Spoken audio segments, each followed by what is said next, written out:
Oh, hey, welcome back. I got the day off today. It's Friday. So I just got the bike in the garage. The girls have gone out for the day shopping for back to school stuff and things like that. So they gave me the day. And so, yeah, I brought the bike in and I'm just kind of touching it up and, playing with the shelf queen. And it really is a shelf queen. You think about it. This bike is I referred to it as endgame. I started out on a e-bike, then went to a little scooter, and then went to a bigger scooter, and then went to a bigger scooter, and then I went to a really big scooter, and then I went to this, which is DCT. So it's not a scooter, but it's still automatic. And as you know, that's why I kept it that way. And so over the years, I've worked my way up to this bike.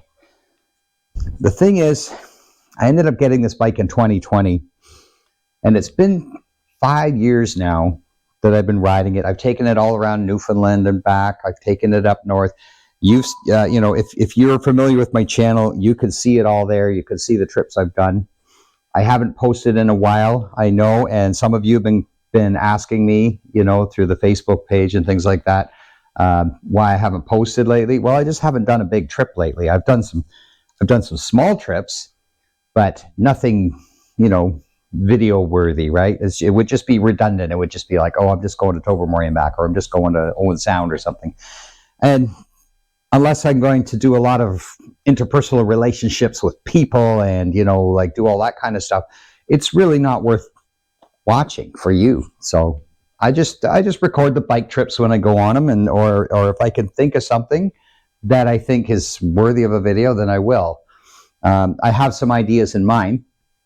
We're getting into September now, so I only have a few trips ahead of me. I do have one big trip coming up in September, and I'll be videoing that. So stay subscribed to the channel because there will be videos coming up. I don't put them out, every day or 2-3 videos a week like a lot of YouTubers, but they do come out. Anyway, back to the point.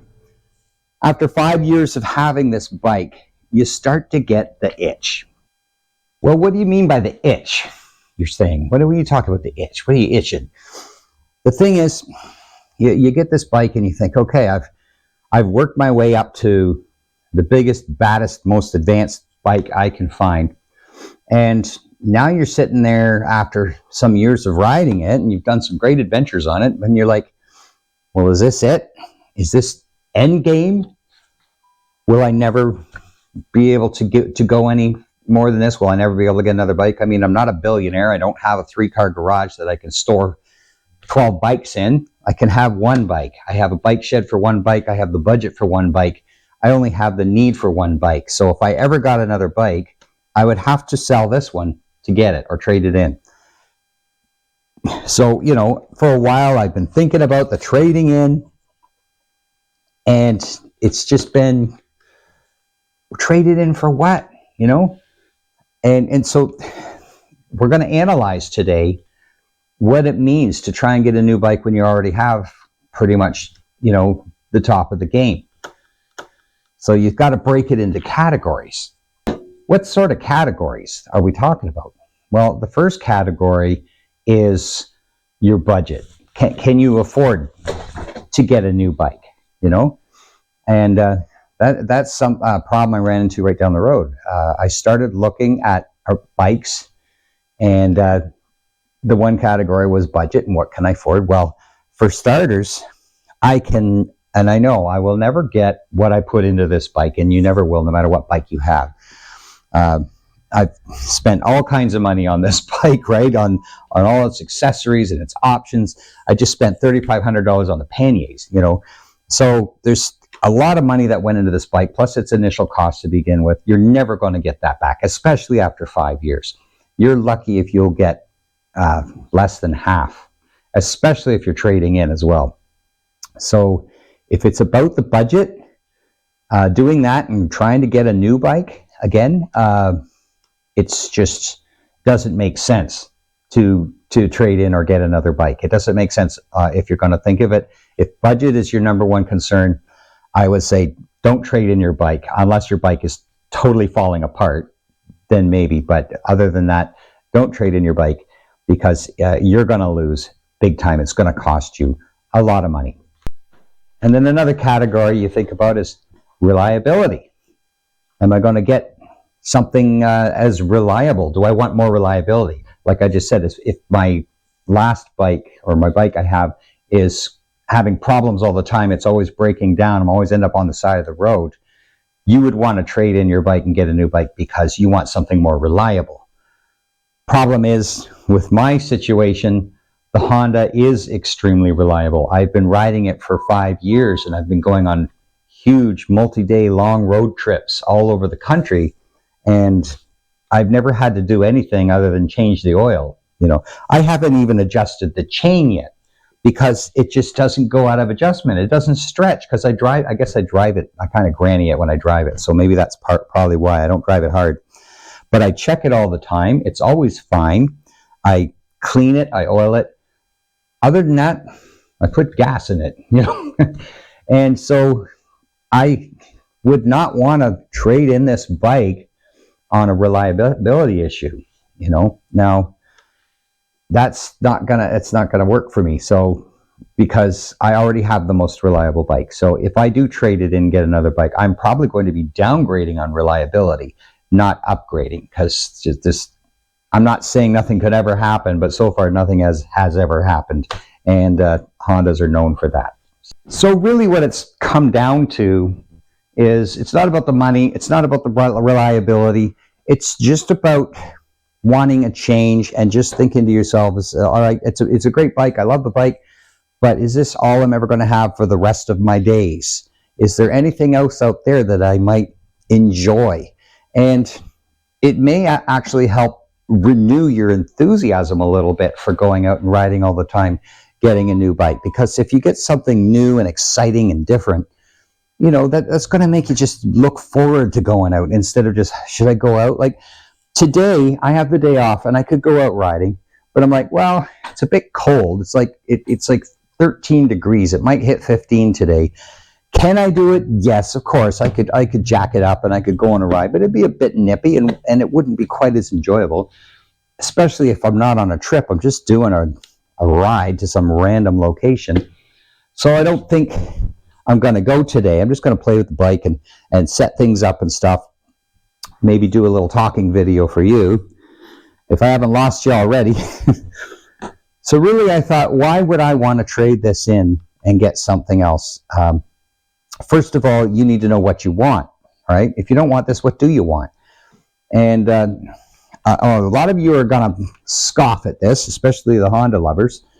But really what I'm thinking is, I've never tried a Harley. And everyone's going to go, oh my God, Harley. Now you're going back to the reliability issue, right? Everybody keeps going in the comments and everything, whenever I talk about it anywhere, it's like, don't get a Harley. You're going to have reliability issues. It's going to break down on you. And they give me all these horror stories and nightmare stories. Maybe that will happen.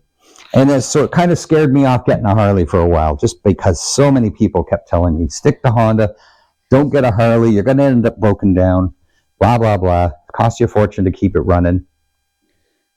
And I looked into it and I did a lot of research, because if I get another bike, I don't want to get a bike just because I think it will open up new doors for me like I did with this one. That's why I ended up getting this bike. I thought it would open up new doors with exploring the back roads, the gravel trails, and getting into off-roading a little bit, and also, the moto camping and all that kind of stuff. And so I did that for a number of trips and a number of times, and I went on some serious trips. And over the years, I've been riding about 10 years now, so over my 10 years of riding journey, I've learned a lot more about what I like out of riding. And I've also learned what really doesn't do it for me. And as you've seen maybe in some past videos, I've tried things, and it's not just because I dropped the bike or whatever. It's just because I realized after trying it that the things this bike is made for, I just don't really enjoy. That's what I was thinking. I don't really enjoy struggling with 600 pounds of bike down some rough trail and just being glad you made it without falling. Like, to me, that does nothing for me. Some people live for that kind of stuff, but me, you know, maybe if I had a much smaller bike, like a 200-pound bike or something like that, then it might be a little more fun, because so what if you fall, you know, as long as you don't hurt yourself, don't go too fast, you just pick it up and you keep going and you laugh and you keep going. But this thing, it's a big deal when you fall, you know? So it's really not something I enjoy. So why do I have this off-road bike if I don't like to off-road? Why do I have a bike made for adventuring and camping if I don't like camping? I don't like sleeping on the ground anymore, you know? I'm pushing 60. I know I look like I'm 20, but I'm pushing 60, and I don't like all that effort of setting up a campsite and just sitting by yourself and sleeping on the ground, and then you get everything set up and trying to make a little food and then just sitting there and doing nothing. Also doesn't do it for me. What does do it for me is riding down those nice, beautiful country roads with scenery, and on a nice day, exploring some new place in the country or something like that, or just going somewhere that's touristy and interesting. And then finally, you know, pulling up into a park and just doing a little picnic, and then moving on and settling into a nice motel for the night. That's what I like to do. That's where I have my most fun and what I get the most out of my ride. That's just me. I'm not saying it has to be you. You know, I'm a conservative guy, so you can have your opinion. I'll have my opinion.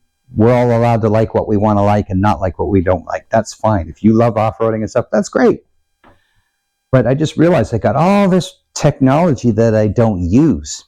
Why don't I get something that's more designed for what I like to do, which I guess you would call sport touring? So I started looking around, and I'm saying, well, what bike is calling for me? What bike's calling for me? Is there anything out there that I just keep thinking about and I keep going back and looking at? Or am I just going to randomly select anything that's just fits that ticks those boxes? I don't know.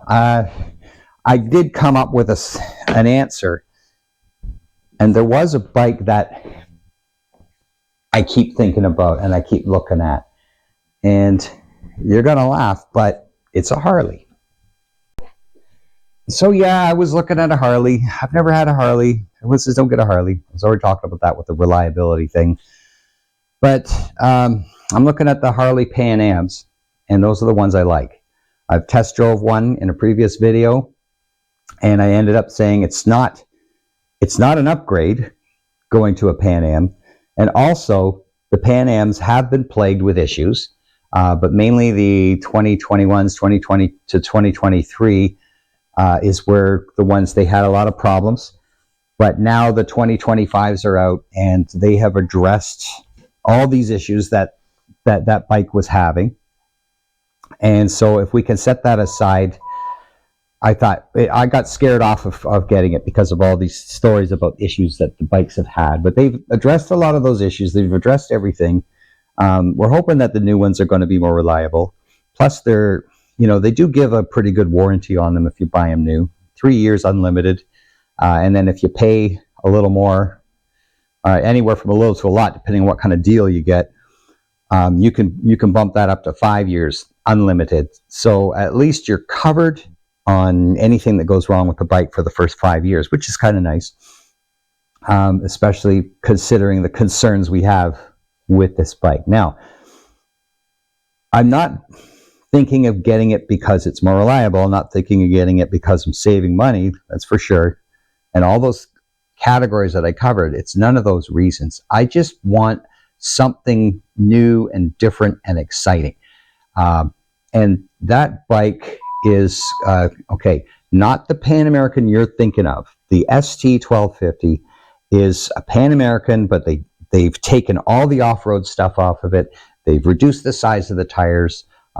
They've done a bunch of stuff to it to make it basically a luxury street rider or sport tourer.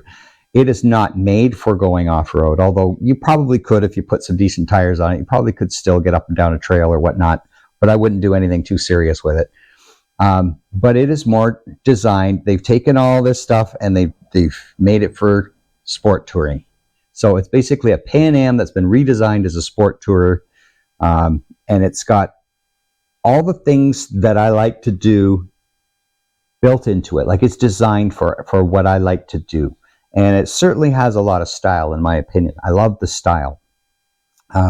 So I went in and I looked at it. But there was, again, a bit of a setback before I tried to do it. A couple of setbacks, actually.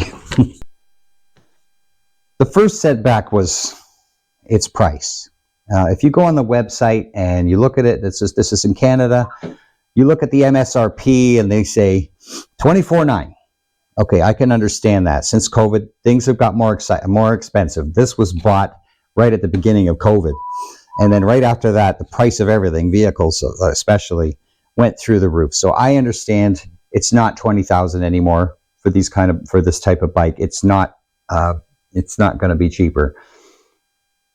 And so I said, okay, $24,900. And then I took this in with all of this, and they're trying to tell me, and I've been to several places, that you could buy this bike for $15,000 with less miles on it. Well, good luck to you, because I don't think you can. But if you can, kudos to you. I don't think it's going to have panniers. I don't think it's going to have the crash bars. I don't think it's going to have a lot of stuff that this bike has. But if you can, fine. But that's what they're thinking. So you can't sell this for what it's worth. There's just no way. 12 grand is the best they're going to offer me on this bike. But the new ones have jacked up almost $10,000.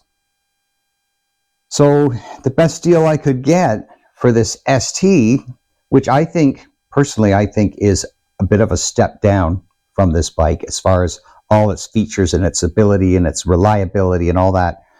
I'm still going to end up, if I get the extended warranty, the tax, the delivery, the fees, and all that stuff. I mean, they came back with a price of just a base price of $27,300. And I'm like, well, why does it say $24,900 as the MSRP? Oh, well, that doesn't include a bunch of stuff that we just included in the price. But you still have all that stuff at the bottom of the quote on top of that, too. Long story short, I would have to give them this bike and everything it comes with, which only has 35,000 clicks, plus $20,000 to get that ST. Now, I guess we're getting back to the budget issue again, because to me, it's just too much. It's too much to do. So I think for now, we're back to staying on this bike, staying with what's good, because it doesn't cost me nothing to keep riding this one. I'm not giving them this bike plus $20,000 to get a bike that's a step down from it. Even just because it's newer, it doesn't make any sense to me. I'm not selling this bike and getting a used bike, which it would also be a step down. So I guess we're going to stick with the Africa Twin for now, unless somebody comes along and offers more of what it's worth to make up for that huge difference. Looks like we're sticking with the Africa Twin. And it made me think some more about categories and things like that. And maybe what I'm doing wrong in my head is I'm thinking of this as an off-road bike or as a dual sport. And I have to stop looking at it as a dual sport, because it's really not made for dual sport, even though it's got the crash bars and the suspension and all this off-road technology in it. Yes, it does have that, but you got to be Conan the Barbarian to be able to control the thing on a rough trail or a technical trail. So it's not a dual sport off-road bike. This is a sport tourer as well. So if I could just stop looking at this as some sort of off-roading bike and start looking at it as the touring bike that it really is, with its cruise control and its heated grips and its nice big weight, its cruising ability, its reliability, its powerful engine. Look at it for what it is and for what it really does well. And that's what it does. And that's why I've enjoyed those long trips the best on this bike, because that is what it's made for. So let's forget the Harley, I guess. It's too much money and it's a step down. We're going to stick with the Africa Twin for a while and keep going. And unless someone offers me a huge amount, that's about where we're at. So hope you like the Africa Twin. In the meantime, take it easy, everybody, and I'll be out there soon doing some more videos, and we'll see you when you get back. Calls, he sets the pace, ball bikers ride, it's a wild chase.